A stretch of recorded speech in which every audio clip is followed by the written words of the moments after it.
Buenos días para todos. Mi nombre es Carolina Restrepo. Yo soy neuróloga radicada en la ciudad de Medellín y el día de hoy vengo a hablarles de la neuromielitis óptica. ¿Cuál es la idea? La idea es que logremos empoderarnos y tener como una guía paso a paso de cómo es el diagnóstico y el tratamiento de esta enfermedad para que ustedes recuperen como el control de la enfermedad. Sigamos. Entonces, cuando nos dan un nuevo diagnóstico, yo siempre les digo a todos que ese primer año donde nos dan un diagnóstico es muy abrumador porque pasé de no tener nada a tener muchos síntomas y no saber qué tenía. Yo estaba sano hace un mes y uno siente que pierde un poco el control, ya no sabe si tiene que cambiar su vida, si tiene que hacer, qué más tiene que hacer. Pero, como les digo a todos, vamos paso a paso y la idea es como recuperar el control y saber qué está pasando y poderlo manejar. Entonces, el primer paso es entender qué es y qué está pasando para nosotros poder retomar el control. Entonces, si recordamos a grandes rasgos, la neuromielitis óptica es una enfermedad autoinmune. Es poco frecuente, es una enfermedad huérfana, pero dentro de lo poco frecuente es una enfermedad más común en nuestra raza, que nosotros somos latinoamericanos. Entonces, a diferencia de la esclerosis múltiple, que es una enfermedad hermana muy similar, que es más de europeos, la neuromielitis óptica es más de nuestra raza y de los asiáticos. Es mucho más prevalente en mujeres y actualmente tenemos cómo diagnosticarla y cómo tratarla. Entonces, digamos que la historia de la enfermedad ha cambiado mucho con los años. A grandes rasgos, se llama neuromielitis óptica porque afecta principalmente los ojos y la médula espinal y ya vamos a ir hablando un poco de estas características. Y van a verla hay veces como espectro porque no todo el mundo cumple los criterios específicos para hablar de una enfermedad de neuromielitis óptica seropositiva, entonces muchos quedan en el espectro de neuromielitis óptica. Entonces, para empezar a entender un poco cómo funciona o qué es lo que pasa, replicamos este modelo. Entonces, háganse de cuenta que el edificio es el sistema nervioso central, ¿cierto? Entonces, donde está nuestro cerebro y la médula, que son el sistema nervioso central. Y ellos tienen unas tuberías que se llaman acuaporina 4, ¿cierto? Son unos canales que permiten el paso de agua al sistema nervioso central, porque acuérdense que nosotros requerimos el paso de agua para muchas de las funciones. Y acuérdense que el sistema nervioso central o esta casa está protegida porque es exclusiva. No permitimos que nada de la periferia entre allá sin permiso. Entonces hay unos guardianes que los llamamos barrera hematoencefálica. Y lo que nos pasa es que estos guardianes reciben un mensaje de que las tuberías están dañadas, ¿cierto? De que los Aquaporina 4 están dañados y empiezan a atacarlos y forman anticuerpos que se llaman anti-aquaporina 4. Y este es el marcador de la enfermedad que podemos encontrar. Entonces se habla que hasta el 80% de los pacientes son positivos, o los decimos cero positivos para anti-aquaporina 4. Hay un grupo de pacientes que no lo son, un 20 a 30%, y los llamamos del espectro o seronegativos. Entonces, pasemos a el semáforo de síntomas. ¿Cuál es la idea? Que tengamos unos síntomas específicos, así como en el ACV, en los derrames, para que nosotros podamos identificar cuáles son las características de esta enfermedad. Entonces, como lo hablamos previamente, neuromielitis óptica, entonces afecta los nervios de los ojos. Los nervios de los ojos, y más adelante les muestro una imagen, es como el nervio que conecta directamente el ojo con el cerebro y transmite la visión. Y al atacarlo, vamos a empezar a tener visión borrosa y pérdida de la coloración, que inicia sutil, pero que va a ir avanzando hasta el punto en que puedo perder la visión y ver completamente negro o visión de bultos, ¿cierto? Puede ser un ojo o puede ser bilateral. Incluso es característico de la neuromielitis óptica que sea bilateral. También puede ser la médula, ¿cierto? Entonces, ¿cómo sé yo que me está atacando la médula? Entonces, empiezo con una debilidad, pero usualmente tiene un nivel. Entonces, según el nivel de la médula, yo puedo saber si está a nivel del ombligo hacia abajo o de los senos hacia abajo.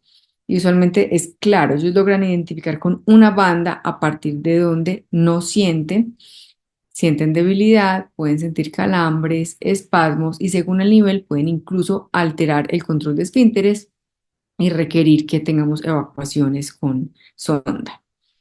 Y otro síntoma clásico que está caracterizado es el síndrome de área postrema. El área postrema es un sector en el cerebro que ya se los voy a mostrar que produce náuseas, vómito y mareo inexplicable. Entonces, muchos pacientes que están siendo investigados porque vomitan y vomitan y vomitan y por repetición y no mejoran, eh, finalmente cuando se hace una resonancia se logra hacer el diagnóstico que es incluso el área postremal afectada.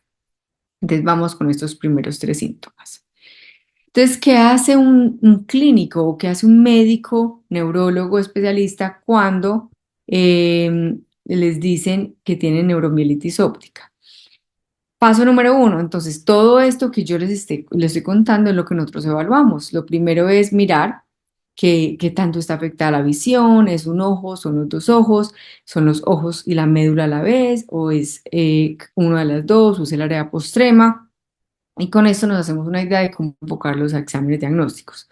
Usualmente todos van a requerir una resonancia magnética, que ese es el aparato grande donde nos metemos, porque con la resonancia podemos caracterizar. Recuerden que neuromielitis es una enfermedad desmielinizante muy similar a muchas otras.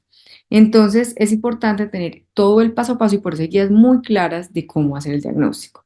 Con la resonancia nos permite identificar el tipo de lesión, la longitud de la lesión y la ubicación para nosotros empezar a hacer el acercamiento más hacia una enfermedad o hacia la otra.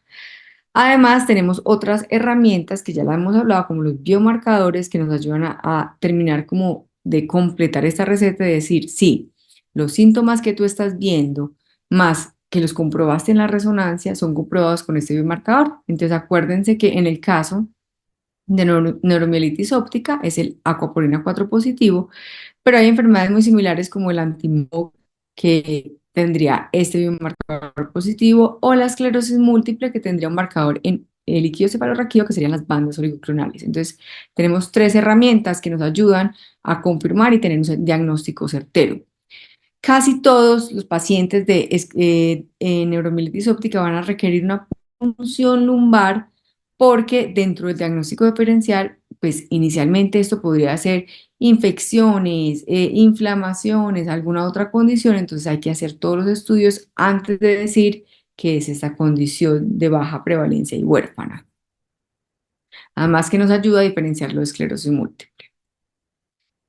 Entonces, ampliemos un poco los criterios diagnósticos o los síntomas que están incluidos en los criterios diagnósticos, porque digamos que hay muchos otros síntomas que pueden aparecer, pero que no hacen parte de los síntomas cardinales para el diagnóstico. Entonces, es mandatorio que tengan o la inflamación del nervio, que aquí les muestro, el nervio óptico que conecta con el ojo, que característicamente se habla que es longitudinalmente extenso, o sea, coge por lo menos dos tercios del nervio, incluso puede llegar aquí al quiasma óptico, que es como la conexión entre los dos nervios, eh, el área postrema que se les estaba explicando previamente, y la médula espinal, que también, a diferencia de las otras enfermedades, pues hablamos de que son un poco longitudinalmente extensos, o sea, cogen tres segmentos, son francas o marcadas y producen síntomas francos. Por ejemplo, si uno habla de una esclerosis múltiple, tú no verías una lesión grande, sino que verías síntomas parcheados porque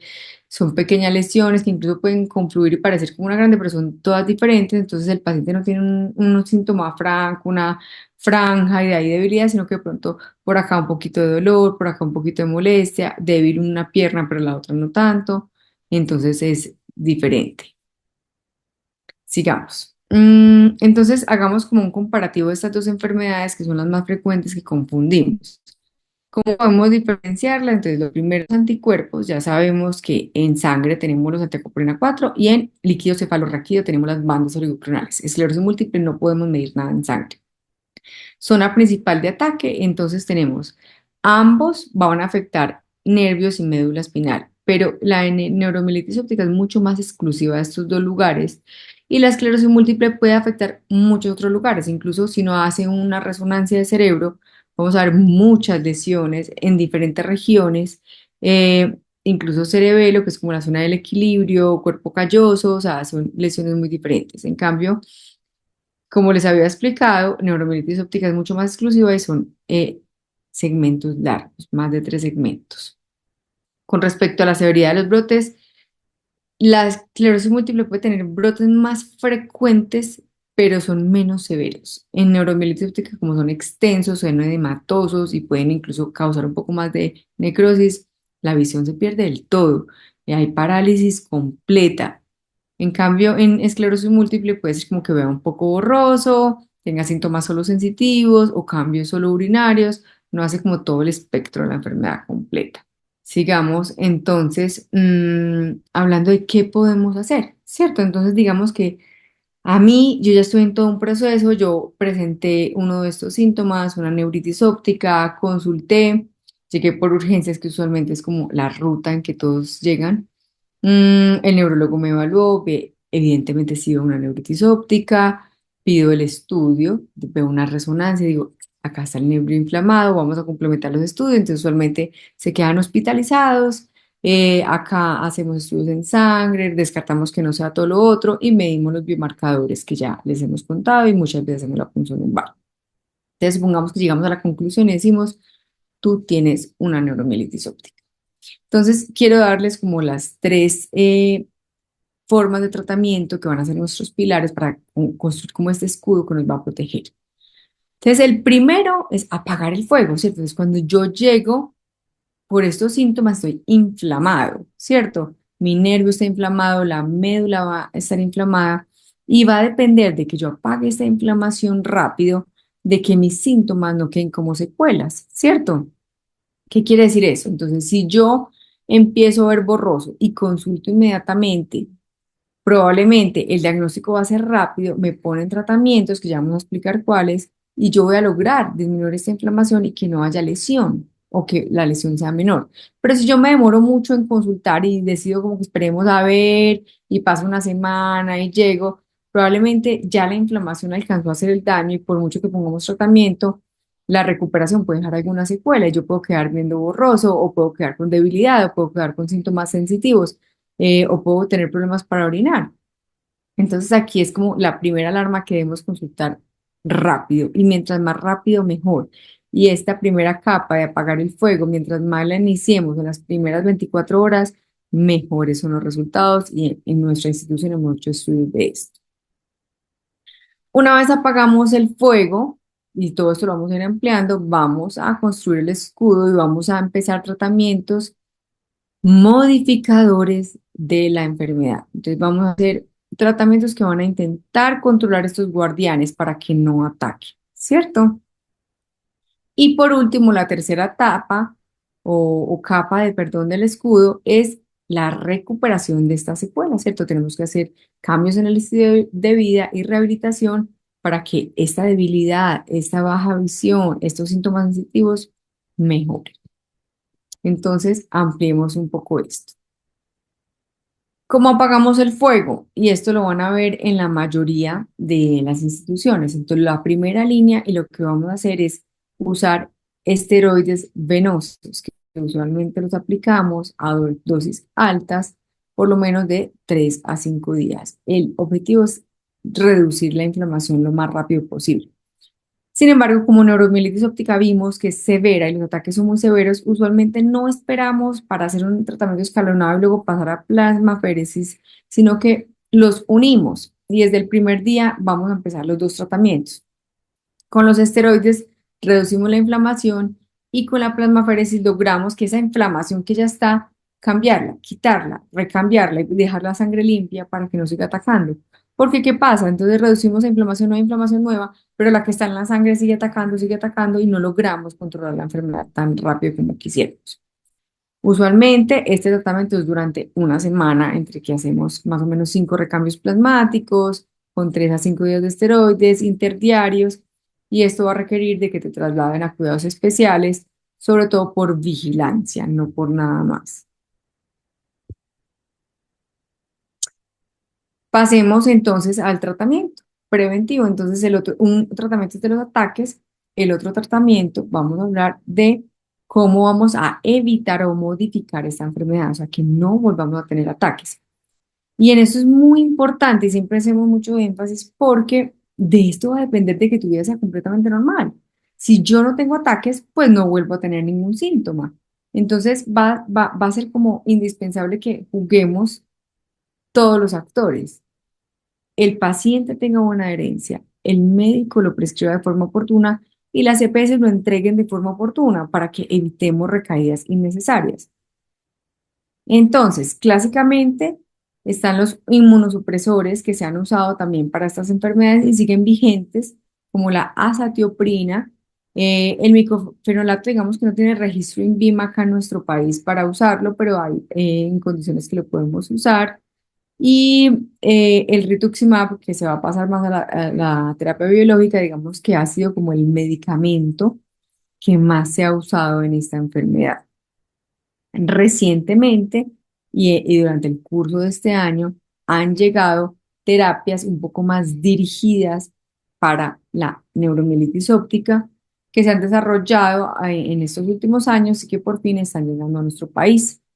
Entonces, dentro de estas hay otras también dirigidas contra las células B, al igual que el rituximab, y hay otros que contra los CD19 y la interleucina 6. Estos son marcadores, como para no ahondar y confundirlos muchos, de algunas células que son las encargadas de generar estos ataques o generar esta autorreactividad.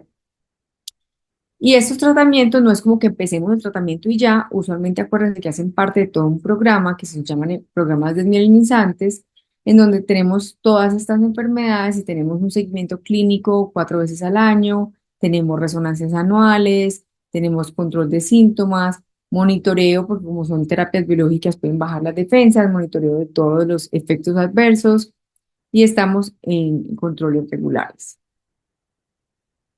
Bueno, ¿y cuáles son estas nuevas moléculas? Es bueno que las conozcamos porque van a estar llegando a nuestro país, algunas ya lo están, y es bueno que sepan que pueden empezárselas a ofrecer. Entonces, lo primero, tenemos una lista de chequeo antes de iniciárselas.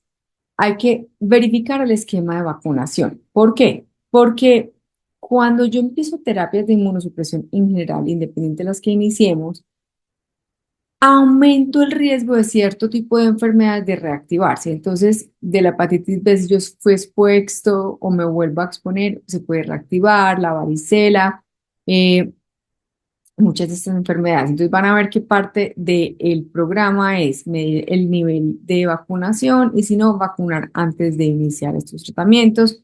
Porque durante estos tratamientos no se pueden usar vacunas vivas, entonces como la fiebre amarilla y muchas de estas otras no se pueden usar.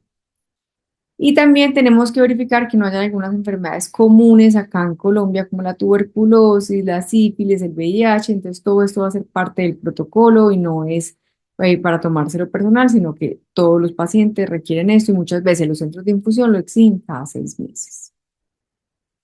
Una vez empezado, entonces voy a hablarles de los nuevos medicamentos. Entonces, ya tenemos Satralizumab, que está disponible en nuestro país y ya hay pacientes en este tratamiento que es dirigido contra IL-6, la interleuquina 6, que también hace parte de toda esta cascada inflamatoria.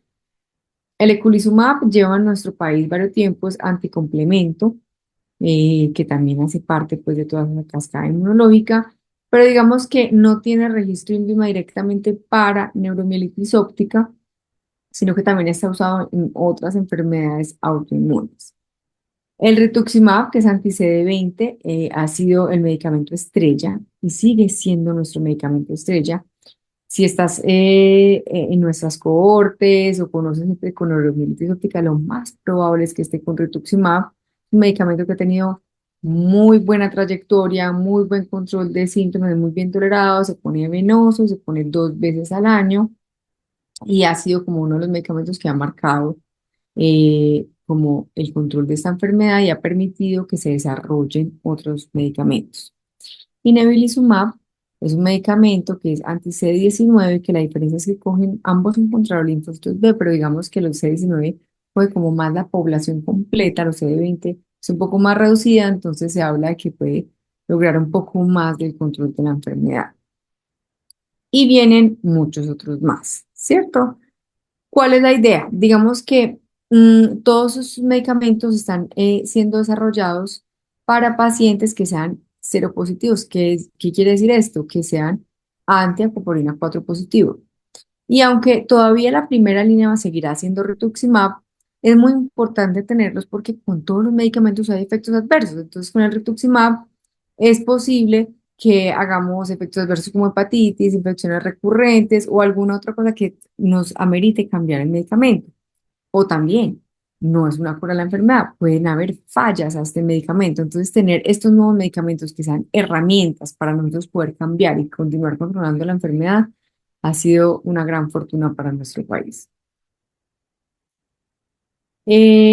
Pasemos a la tercera capa de nuestro escudo. Entonces ya hablamos de la capa del ataque agudo, hablamos de la capa de cómo nos protegemos y la última capa es cómo nos rehabilitamos, ¿cierto? Entonces, si desafortunadamente tuvimos un ataque o fue nuestro primer ataque y atacó toda la parte visual o física, requerimos rehabilitación. ¿Y por qué me tomo el trabajo de hablar de la rehabilitación? Es porque muchos nos menosprecian y dicen como que no, ya tengo mis tratamientos y todo, pero resulta que el sistema nervioso central solo regenera o busca nuevas conexiones si las requerimos. ¿Qué quiere decir esto? Si yo ni siquiera uso la mano porque mi mano está débil y simplemente la anulo, pues el sistema nervioso central no va a haber una necesidad de buscar nuevas conexiones. Entonces, pues la manito no se va a recuperar. Pero si yo desde el día uno estoy enviando mensajes de que yo necesito esa mano, abro y cierro, intento coger esa mano, la estiro, la subo, entonces el sistema dice, pero es que necesita esa mano, entonces va a hacer todo el esfuerzo para recuperar. Muchas veces no podemos recuperar esa neurona dañada, pero podemos enviar otras conexiones de otras neuronas y ellas van formando nuevas conexiones para poder recuperar la movilidad. Entonces va a ser indispensable. Lo otro, recuerden que las articulaciones cuando no se mueven duelen. Entonces yo tengo una mano en una posición doblada y la dejo así y no la rehabilito, pues me va a doler mucho. Entonces nosotros siempre somos enfáticos en estirar muñecas, estirar manos, estirar todo el codo, coger el brazo y subir el hombro, todo así nos duela porque vamos estirando y evitamos que se nos congele, hombro congelado, codo congelado. ¿Qué otra parte es muy importante? Apoyo psicológico. Recuerden, o sea, yo pasé de estar completamente normal a tener una enfermedad discapacitante, que no solo estoy viendo los síntomas, me estoy rehabilitando, pero que también entonces voy a tener que usar un medicamento de por vida, voy a tener que programar muchos aspectos de mi vida como el embarazo, la lactancia, acuérdense que eso es más prominentemente en mujeres, pero en el caso de los hombres, si hacían esfuerzo físico, entonces se van a ver muy afectados en su ámbito laboral mientras se recuperan. Entonces, es indispensable que hagamos el uso de este tratamiento con psicología porque ellos nos pueden dar muchas herramientas para motivarnos y que la depresión no haga que nosotros no queramos rehabilitarnos y de pronto perdamos esa ventana de tiempo de recuperación y después quedemos con secuelas posteriores. Hay estimulación eléctrica, hay muchos tipos de rehabilitación física y la terapia ocupacional es indispensable porque la idea es retornar a la vida normal, retornar al trabajo en la medida que sea posible. Si tenemos algunas secuelas pero que podemos adaptar, eso nos va a favorecer la independencia y no es lo mismo yo estar postrado en cama que poderme parar en muletas, no es lo mismo en vez de muletas usar caminador o no es lo mismo ya poder lograr independencia, ir al baño pasar de una pañal, de pañal a sanitario, ¿cierto? Entonces, todos esos pequeños logros hacen que cada vez seamos independientes y nos eviten secuelas a largo plazo. Hay otra parte del estilo de vida que podemos ayudar. Entonces, si bien no es una enfermedad metabólica o no hay una sola causa que explique, porque esto es una pregunta grande, ay, porque me dio a mí, digamos que cuando hablamos de enfermedades huérfanas es porque no tenemos una causa principal, son causas ambientales, más infecciosas, más una autorreactividad de base genética, aunque no quiere decir que esa heredad de genética que la vayas a pasar a tus hijos, pero que tienes como una probabilidad de tener más esa enfermedad, ha hecho que todo se unió y te dio la enfermedad. Pero si hay algunas cosas en el estilo de vida que favorecen que la autoinmunidad baje. Entonces, en general, la vitamina D, si bien ha sido mucho más estudiada en esclerosis múltiple, se sugiere que debemos tener buenos niveles de vitamina D. ¿Para qué? Para evitar más enfermedad autoinmune y hacer una conversión como un estado menos inflamatorio. Entonces, usualmente lo suplementamos, así vivamos acá en el trópico y tengamos buena exposición solar. Hábitos como el tabaquismo, de si algo hay que suspender y cambiar en el estilo de vida es el tabaquismo, porque este es proinflamatorio y favorece nuevas recaídas. También ha sido mucho más estudiado en esclerosis múltiple, pero en neuromielitis óptica también tiene mucha parte en esto. ¿Qué más se recomienda? Ahora que hay tantas modas de dietas, digamos que no hay una recomendación de una dieta específica porque si ustedes van a diferentes nutricionistas, pues hay dietas antiinflamatorias que recomiendan, que ayuno intermitente y todo eso, pero en general, por lo menos sí se recomienda una dieta saludable. ¿Qué quiere decir esto? Bajan alimentos procesados, volver a las verduras, a las frutas, las carnes también, una distribución entre carnes blancas y carnes rojas. Y se habla como de que la dieta mediterránea de pronto es un poco la dieta más integral. Incluye gran variedad de vegetales, frutas, algunas leguminosas, algunas harinas y todos los tipos de proteínas, tanto vegetal y animal. Evitar alimentos procesados, mecatos, gaseosas, comida rápida. Digamos que pues no es que nunca más, pero que intentemos ir variando, incluyendo todos estos alimentos. Entonces, por lo general, sugerimos también apoyo nutricional. Em, Y ya para ir terminando, digamos que hay otros síntomas invisibles que les hablé desde el principio, que si bien no hacen parte de los síntomas cardinales para el diagnóstico, sí pueden causar mucha discapacidad en caso de que los tengamos. Entonces, lo primero es la fatiga, que es mucho más marcada en esclerosis múltiple, digamos que en neuromielitis óptica no la describen tanto, pero sí en la parte de rehabilitación, cuando uno está rehabilitando y tiene debilidades, pues el solo hecho de pararse, dar unos pasos, sostener el peso del cuerpo, genera mucha fatiga, mucha cansancio físico. Para el cuerpo es todo un esfuerzo hacer eso y podemos sentir que estamos agotados. Y entonces muchos dicen, es como que yo llego después del almuerzo y no soy capaz. Entonces, para esto hay una buena estrategia y es hacer una pequeña siesta corta, 15 minutos o incluso sin dormir. Simplemente reposar para que el cuerpo empiece como que a descansar y las conexiones que estaban muy estimuladas puedan como motivar, pues como activarse y volver a regenerar. Usualmente una pausa después de almuerzo o en la mitad de la jornada funciona bien, planifique y priorice. Entonces, usualmente les decimos, no, amanece con muy buena energía, intentar hacer como todo lo que sea más físico ahí y ya en la tarde reposar un poco más y de pronto volver a retomar después de las 3 de la tarde un poco. Eh, las pausas preventivas que les estaba explicando y la otra parte es la parte del sueño. Entonces, como hay veces tenemos incontinencia o espasmos dolorosos o quedamos con calambres, es importante que todo eso nos lo digan porque para eso también hay tratamiento y esto va a mejorar mucho la calidad de vida. Entonces, en la medida en que yo maneje estos espasmos, estos movimientos anormales que les estorba, este calambre, es mejor el sueño, pues vamos a tener mejor reposo y mejor de calidad de vida durante el día.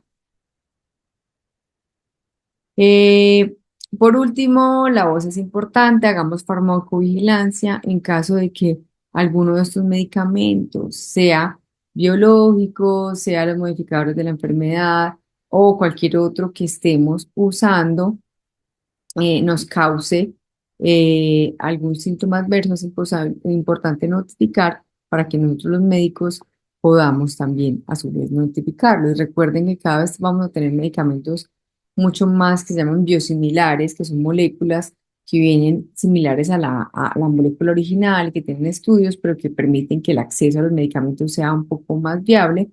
Y todos estos síntomas son importantes notificarlos para que hagamos la farmacovigilancia entre todos. Entonces, con esto termino y quiero decirles que ustedes no están solos. todos los médicos, en nuestro caso neurólogos que trabajamos por ustedes, estamos para apoyarlos en todo tipo de preguntas, no solo acerca de la enfermedad. Muchas veces, por eso nos vemos 4 veces al año, porque uno en una sola consulta no logra abarcar todo, pero en la siguiente podemos hablar, bueno, yo he estado pensando en tener hijos, yo los puedo tener, no los puedo tener. ¿Qué opinas tú del trabajo? ¿Será que yo me tengo que cambiar de trabajo? Eh, ¿Qué opinas tú de retomar el ejercicio? Mira, estoy teniendo estos problemas en la dieta, o estoy tosiendo, tengo este dolor. Si están pasando por momentos difíciles, siempre los aconsejamos a ir a psicología. En el grupo usualmente hay médicos generales que tienen mayor disponibilidad también de citas.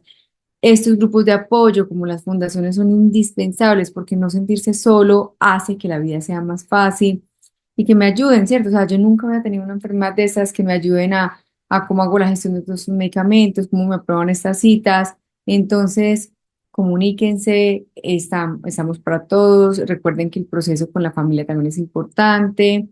Y bueno, quería agradecerle a esta fundación por invitarme y por apoyar todos estos momentos para ustedes, todos estos webinars que hacen que ustedes tengan un poco más de control de la enfermedad. Y voy a quedar atenta a las preguntas que ustedes tengan y también pues les voy a pasar mi correo por si alguno de ustedes quisiera ampliar algún tema o tener alguna duda, no duden en hacerlo. Muchísimas gracias por la invitación.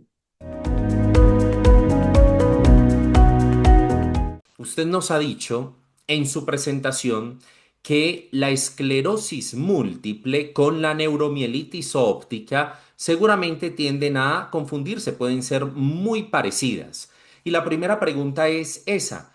Cuando una persona tiene, digamos, algunos síntomas, asiste al médico, ¿están nuestros médicos de primer nivel o médicos generales, digamos, capacitados para empezar a entender esas diferencias entre una cosa y la otra? Porque de eso depende, sin duda alguna, que el diagnóstico sea mucho más rápido y ágil. Ay, Julio, excelente pregunta. Pues, a ver, para ser honesta, capacitados en diferenciar, no. Incluso para neurólogos generales es bien complejo, porque acuérdense que estas son enfermedades huérfanas que no son muy comunes y que de pronto no está en el día a día de muchas personas. Lo que sí están capacitados para identificar que algo no está bien, ¿cierto? Que son enfermedades neurológicas y remitir al grupo de neurología. En eso sí están capacitados. Usualmente ellos, por ejemplo, en nuestro centro, si bien el primer contacto es con médicos generales, son médicos generales de neurología, ¿cierto? Entonces han visto mucho más y lo hacen más rápido, pero así sea un médico general normal, que no tiene mucho contacto con neurología, va a ver que esto no es normal y va a remitir a neurología y ya nosotros nos encargamos de dar el diagnóstico certero. Por eso decimos que es una prioridad, pero tampoco es algo que van a hacer un diagnóstico en un día, ¿cierto? Más o menos el proceso desde los primeros síntomas al diagnóstico certero son 3 meses. Perfecto. Doctora, ¿qué tan frecuente es esta enfermedad en territorio colombiano? Usted hacía énfasis en que se presenta mucho en nuestra raza, pero también en los asiáticos, y, Sí. y hacía la diferencia con la esclerosis múltiple, que es una enfermedad que se presenta mucho en Europa. Digamos, los datos pueden indicar cuántos casos tenemos en Colombia de esta patología. Sí, tenemos más o menos una prevalencia de 9 por 100.000, o sea, sigue siendo una enfermedad huérfana, no es tan común, pero puede ser un poco más frecuente que otras enfermedades huérfanas. Correcto. Y aprovecho su especialidad como es neuróloga para tratar de entender, ¿toda enfermedad autoinmune termina siendo una enfermedad huérfana? Y si es una enfermedad autoinmune y huérfana es porque tiene una relación directa con el tema genético. Digamos que cuando hablamos de huérfana, es que no hemos podido encontrar una sola causa que si yo modificara esa causa, controlaría la enfermedad, ¿cierto? Se ha encontrado que hay autoinmunidad, ¿cierto? Y es en lo que más basamos los tratamientos, en esa autoinmunidad, pero se ha encontrado que el disparador puede ser desde el Epstein-Barr, que es un virus, una mononucleosis infecciosa que le da a uno en la adolescencia, puede ser estresores, es muy clásico que son, por ejemplo, en esclerosis múltiple, son mujeres jóvenes que justo se acaban de casar o quedan en embarazo y ¡pum! Desencadena la enfermedad. y que tienen una predisposición genética, pero no hay un solo gen heredado para uno decir es una condición genética, tampoco es como que todos tengan el Epstein-Barr, ni que fue por una causa específica, entonces es huérfana. No todas las enfermedades autoinmunes son huérfanas porque hay algunas que sí tienen una causa específica. Entonces, para responderte la pregunta, es eso, es huérfana porque no encontramos una sola causa de esta enfermedad. Pero entonces se pueden dar casos que en la familia se presente un caso en una persona, pero nadie más en la familia tiene este mismo Correcto, diagnóstico. es lo más frecuente. Lo más frecuente es que, digamos que tú tuviste tu predisposición genética, pero porque se unieron muchos genes en ti, pero no necesariamente tus papás, tus hermanos o tus hijos vayan a tener esa enfermedad.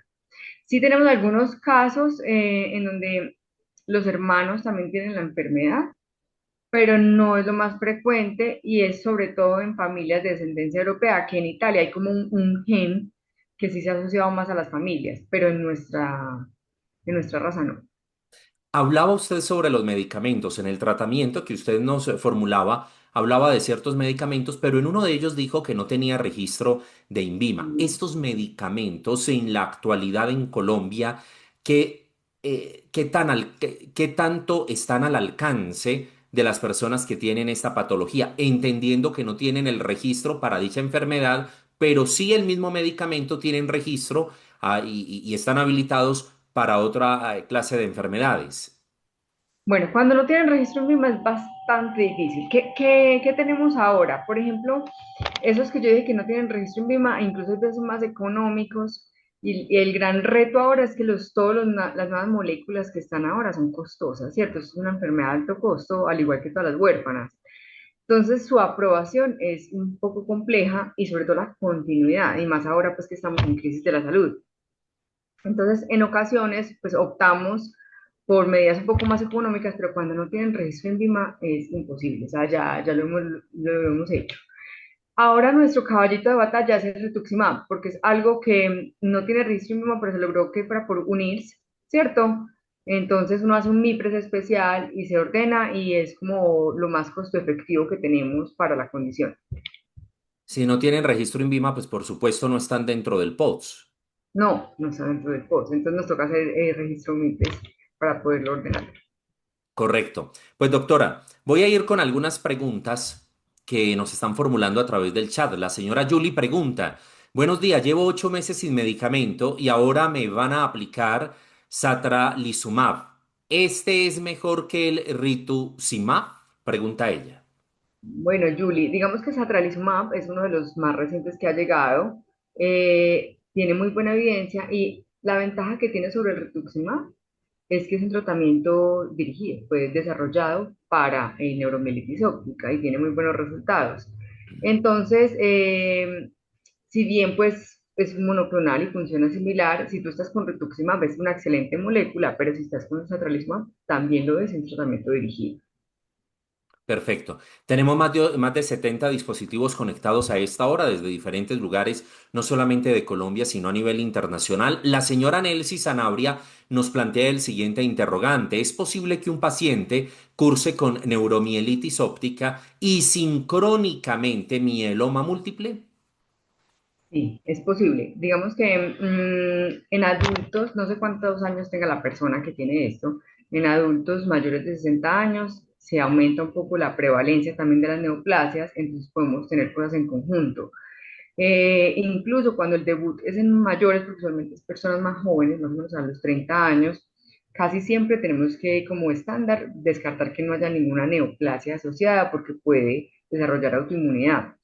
Y también, cuando uno tiene una enfermedad autoinmune, se aumenta la probabilidad de otras enfermedades autoinmunes. Entonces, si yo tengo neuromielitis óptica, pueden ver que también hay pacientes que también tienen lupus, o que también tienen síndrome de Sjögren, o que también tienen tiroiditis autoinmune. Complicado, se puede complicar con diversas patologías. Correcto. Doctora, la señora Magali Ramírez dice que fue diagnosticada o que tiene un tratamiento desde hace unos 3 años con esta misma patología y ella se hace la siguiente pregunta: ¿qué tan probable es que se repita con la misma intensidad la crisis que ella vivió tiempo atrás? Bueno, no sé con cuál tratamiento estás, porque no dice específicamente con cuál estás, pero si estás con uno de los biológicos, algún monoclonal, por lo menos rituximab, la probabilidad es que, o sea, los estudios muestran que estos medicamentos controlan hasta el 70% de la enfermedad, ¿cierto? Sí queda un margen para que puedas hacer alguna recaída, pero es mucho menos probable que si no estuvieras con tratamiento. Sin tratamiento, la neuromielitis óptica se ha descrito que puede atacar entre una vez al año y dos veces al año, ¿cierto? Entonces, poniendo tratamiento que se asegure pues que rituximab lo estás poniendo semestral o alguno de esos si tengas la frecuencia que es, baja muchísimo la probabilidad. La señora Magali nos está diciendo que el tratamiento que ella tiene en el momento es rituximab. Ah, perfecto. Entonces respondí como era. Ah, bueno, muy bien. A propósito de ese medicamento, Rocío Castro nos pregunta que si con este medicamento, el Retizumab, ya no le deben de pedir el Mipres. No, sí, como expliqué, como no son directamente post por registro en biomas, sino que se debe hacer un MIPRES bajo un concepto que es UNIRS. Entonces, sí, semestralmente requiere el MIPRES. Doctora, el pronóstico. Hablar del pronóstico es una aventura porque uno realmente no sabe qué puede pasar a mediano o a largo plazo. Pero el pronóstico en términos generales, para las personas que tienen esta patología, ¿cuál puede ser? Bueno, entonces, a diferencia de la esclerosis múltiple, la neuromielitis óptica, desde que no ataque, no deja ninguna secuela, no va progresando lentamente ni nada. O sea, desde que la tengamos completamente controlada, la vida va a ser completamente normal. Entonces, como Magali, por ejemplo, si tiene su rituximab, se lo pone semestralmente juiciosa, probablemente bajamos muchísimo la probabilidad de un nuevo ataque y desde que no ataque no hay síntomas. Entonces, el problema es que si ataca puede dar síntomas y puede dejar secuelas. Que por ahí leí a una persona, ya voy a volver, que dice, Rocío Castro, que si es normal tener alteraciones en la sensibilidad por el resto de la vida. Claro, entonces, ¿qué puede pasar? Como yo les dije en la presentación, como la neuromielitis óptica es bastante agresiva, si yo genero un daño tan fuerte que no lo logro reparar, puedo quedar con algunas secuelas. Entonces, así yo ya esté ya en continuidad del tratamiento y esté con otros manejos, yo sí puedo quedar con algunas secuelas sintomáticas, sensitivas o de movilidad o de visión. Entonces, por eso es indispensable es evitar una nueva recaída. Claro, eso es fundamental. Doctora, normalmente esta clase de enfermedad aparece ¿en qué edad en promedio? Usted nos estaba indicando que se presenta más en mujeres que en hombres, pero ¿en qué edades pueden aparecer esos primeros síntomas? Lo más común es en los 30, ¿cierto? Es una enfermedad de mujeres jóvenes. En los más jóvenes es de 20 a 25 años promedio. Sí, o sea, usualmente esclerosis múltiple podemos irnos hasta la adolescencia, ¿cierto? O incluso infancia, pero neuromielitis óptica no es tan común, entonces de 25 o 30 hacia arriba. Ok, los medicamentos que consume, que hacen parte del tratamiento para una de estas personas con la patología, es para controlar y detener el avance de la enfermedad, más no es para sanar. Correcto. Como es una enfermedad huérfana, no tenemos cura, ¿cierto? Yo no podría decirte que ya nunca más va a pasar, pero sí podemos garantizarte que hay una gran probabilidad de que no vuelva a pasar. Hay un pequeño porcentaje que fallan a los medicamentos, sea por intolerancia, sea porque tienen una actividad muy fuerte, entonces nos toca poner ciclos más cortos, o sea, hacer más otras estrategias, o porque tienen un lupus muy agresivo, pero no es lo común, no es lo común. Hablaba usted segundos atrás sobre la crisis que tenemos en salud, ya para terminar, y creo que es la última pregunta. ¿La falta de entrega de medicamentos a las personas que presentan la patología puede exacerbar, digamos, la condición patológica? Sí, es lo más desafortunado que hemos tenido. Digamos que en estos últimos 3 años, yo que trabajo en el neurológico con toda esta cohorte, incluso de EPS como Saber Salud, que es una EPS pues, del gobierno, estaba muy controlada. O sea, eran pacientes que recibían su tratamiento semestral y podíamos, incluso nosotros hemos publicado estas cohortes, iban muy bien, pero desafortunadamente en 3 años venimos de para atrás, porque como dice aquí Julie, no me entrega el medicamento a tiempo, hago una nueva recaída y una nueva recaída implica demasiada discapacidad, o sea, puedo pasar de haber tenido visión borrosa a ceguera legal y ustedes entienden pues que perder un ojo es algo que es demasiado discapacitante, o perder la movilidad. Entonces pasan de que estaban caminando normal, ahora a silla de ruedas. Entonces, son cosas muy desafortunadas que de pronto no entendemos bien el sistema de salud porque los médicos pelean tanto y dicen es que no podemos permitir otra recaída, porque es que hay recaídas muy discapacitantes, que el solo hecho de mantener los medicamentos en orden cada semestre va a evitar una disfunción importante que va a ser incluso más costoso para el sistema de salud, porque alguien que ya no va a poder trabajar, que ya va a tener todas las complicaciones asociadas a pasar a una silla de ruedas, a no tener control de esfínteres, insumos, ¿cierto? Entonces, en eso yo creo que sí hay que hacer mucho énfasis. Y me imagino que son medicamentos muy costosos. Digamos que el rituximab no tanto, no tanto. Por eso digo que sigue siendo nuestro caballito de batalla, porque es un medicamento que pudiéramos seguir trabajando para que lo apliquen adecuadamente y solo tener a los pacientes que fallen a esto, a los medicamentos biológicos nuevos, que son los que sí son mucho más costosos. Pues doctora, me voy a quedar con una frase ya para despedirla y decirle muchas gracias por su participación, que usted nos pronunció al cierre de su presentación. No están solos y hay un grupo de médicos que estamos para apoyarlos. Y en su última diapositiva nos indicó en una frase, cambia la vida, pero no la define. Y yo creo que tanto lo que usted nos expresaba verbalmente como lo escrito en su última diapositiva no es más que una gran posibilidad de esperanza, de apoyo, de solidaridad, de empatía de ustedes los médicos como sociedad para apoyar a las personas que tienen este diagnóstico. Muchísimas gracias por haber estado con nosotros en la Fundación Colombiana para Enfermedades Huérfanas. Con muchísimo gusto y cuando necesiten estoy a su disposición.